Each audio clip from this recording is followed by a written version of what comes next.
नमस्कार, स्वागत आहे तुमचे माझ्या नवीन रेसिपीमध्ये।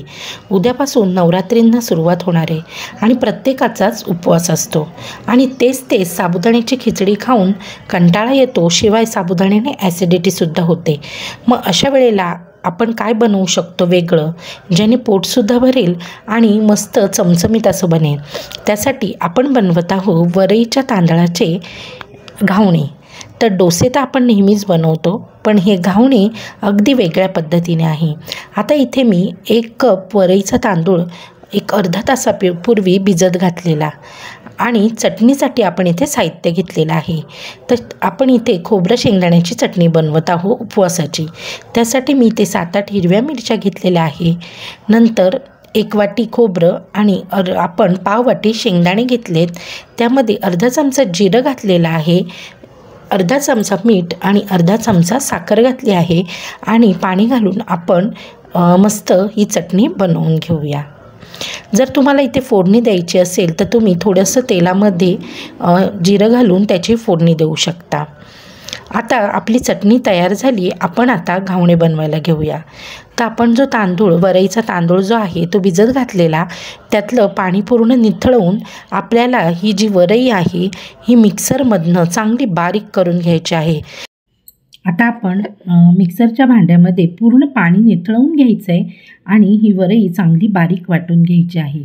अगदी मस्त डोशाचं पीठ जसं असतं त्याच पद्धतीने आपल्याला हे बारीक करून घ्यायचं आहे। पाणी पूर्ण काढून घ्यायचं आहे आधी, जर पाणी राहिलं ना तर ही नीट वाटली जाणार नाही।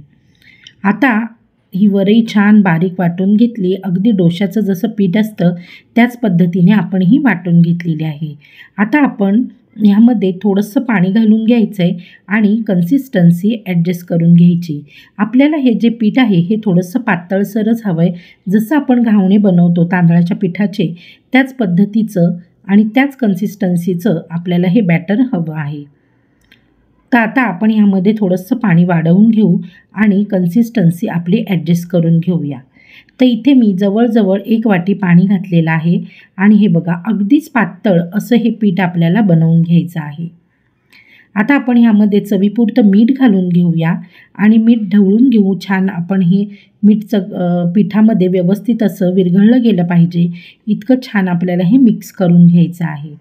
बाजूला मी तवा तापतच ठेवलेला आहे, जेणेकरून तवा छान तापला जाईल। मीठ छान मिक्स झालेलं आहे आणि पीठसुद्धा व्यवस्थित असं आपलं पीठ जे आहे हे कन्सिस्टन्सी अगदी व्यवस्थित आहे। आता तवा छान तापवून घेतला आहे, त्याला ब्रशने आपण सगळीकडनं व्यवस्थित असं तेल लावून घेऊया आणि जसे आपण तांदळाच्या पिठाचे घावणे काढतो त्याच पद्धतीने आपल्याला हे घावणे काढून घ्यायचे आहेत। तेल लावताना छान सगळीकडनं व्यवस्थित असं तेल लावून घ्यायचं आहे आणि बाहेरच्या बाजूने आतमध्ये अशा पद्धतीने आपल्याला हे बॅटर सोडून घ्यायचं आहे। हे बघा जसे आपण घावणे घालून घेतो त्याच पद्धतीने हे घावणे बनवून घ्यायचे आहेत।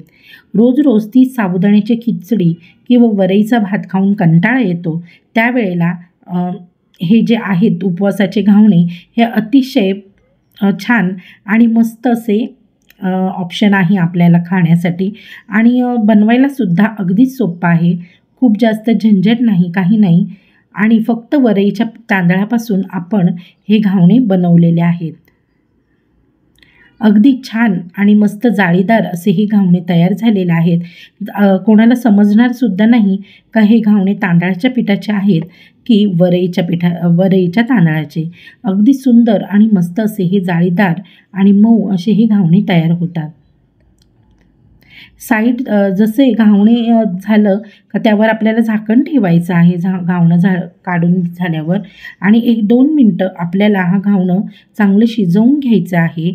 साईड सोडायला सुरुवात झाली का मग आपण हे अशा पद्धतीने लगेचच काढून घ्यायचे आहे।